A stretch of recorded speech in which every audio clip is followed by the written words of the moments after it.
Hello! It's Wednesday again, and I'm here. And wearing not good lipstick. Never mind. That scared one person off already. Right. Well, I've got an itchy back. Excuse me. I'm going to talk about... I've got a little list of things down here that I think I'm going to talk about, and I thought I'll just prattle on a little bit in case somebody else joins, because you never know, because I'm always hopeful. And now I have no one. Well, that worked well. Literally no one is watching. Dum-de-dum-de-dum. Well, I guess I'll begin, because people watch this later on catch up and stuff. Not that they ever say, good for you, John. It was a mistake anyway, so yeah, sure wise. Okay, what I'm going to talk about first is fears. So when I started doing stand-up, people quite often said to me, "Oh, you're very brave to do stand-up," and they're wrong. It's absolute doddle. Standing on the stage, broadcasting to people, it's not scary at all. I mean, there are much scarier things in the world. I mean, things that would scare me: spiders, or heights, like tall buildings. That's scary, or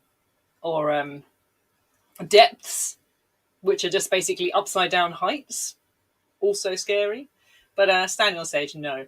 But what actually also scares me are phones. This is I feel like I've made this well known. I've done a marketing campaign so that everyone knows not to call me. Telephones, I do not understand telephones. Ukulele teaching, yes, I can imagine that would be scary. Actually, I once, when I was, I don't know, late teens probably, I had to teach a bunch of kids how to play Everything I Do on the guitar. You know, the Bryan Adams song that was in the charts for what felt like years, but was probably only one summer. Yes, that was quite scary. But yes, but phones, I hate phones. I just don't understand when you're supposed to talk. When is it my turn to talk? When is it their turn to talk? And then it all just gets really awkward, and I end up making like a bear. A big pause. That's a terrible joke, but I love it. So I just don't do phones basically, and I was very glad when email and messenger was invented, and thank God. But fairly recently, a kindly friend said that I should speak to my dad every day on the phone because he lives abroad, to make sure he's still alive. And I thought, yes, that's probably true. We probably should do that. But he doesn't like phones either. So what? And on the first day, I thought, oh, here we go. We're going to have a phone call every day for the rest of his life. And the first day, he sent a text. So it was fine. And he sends me a text every day now. And they were quite inventive to begin with. But now they just say, still alive, still breathing, not dead yet. And then sometimes he forgets. And then I have to send him a message saying, are you still alive? And then wait. And so probably, quite likely, the last thing I will ever say to my dad is, are you still alive? To no, nothing. So that went a bit miserable, didn't it? But what I also wanted to talk about is how I was talking to my husband the other day about how I would be useless in a fight for many reasons. Because first of all, look at who's... That's a tiny little bump there. Physically useless in a fight, very uncoordinated.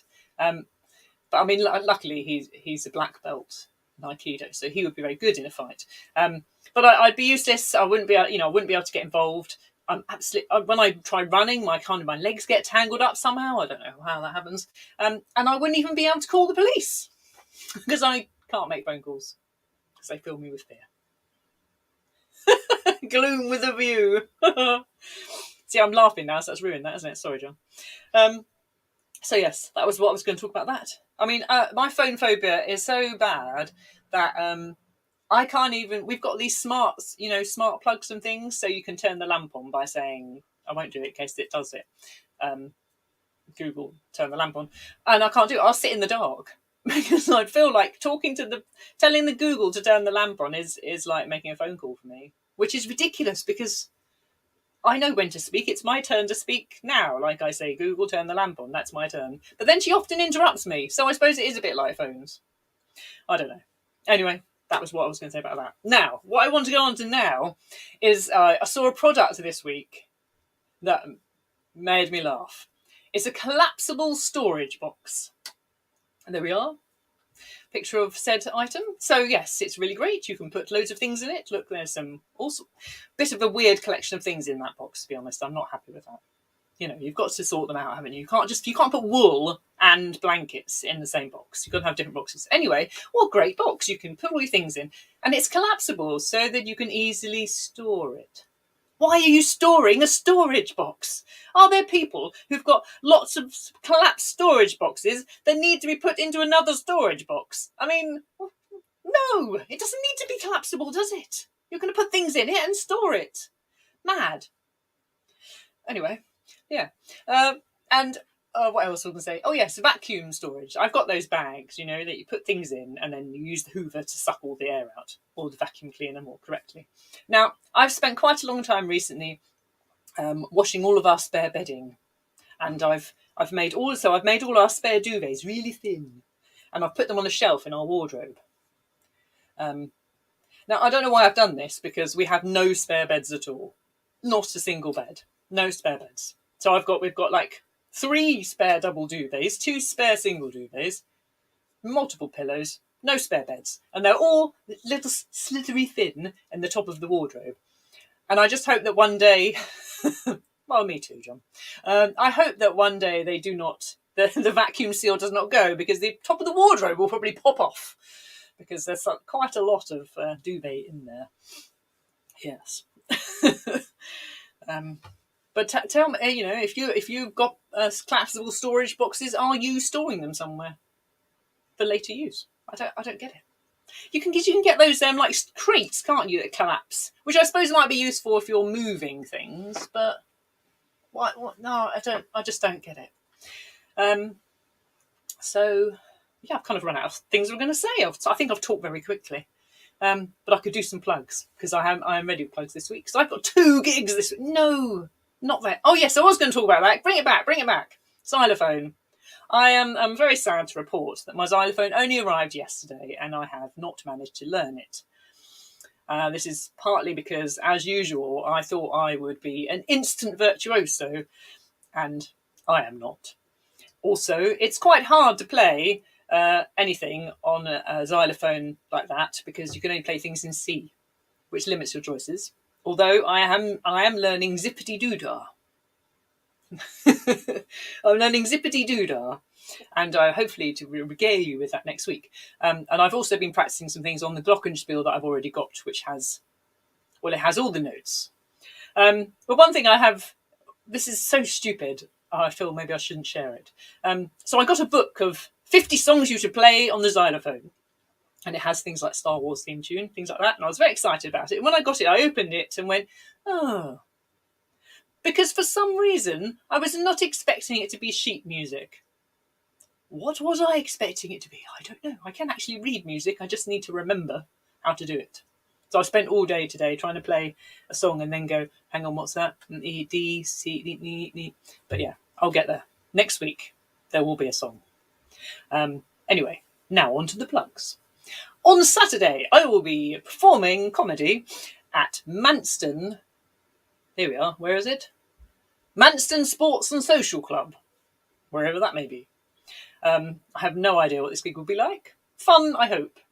I hope it won't be like the infamous, only in the Kent comedy circuit, the Bradgate caravan park gig, which has bonded us all together, but it was not... it was interesting. Hopefully it won't be like that. And on Sunday is the return of the Comedy Lock-In. Yay! In the Alexander Centre in Faversham. And do come, it's free.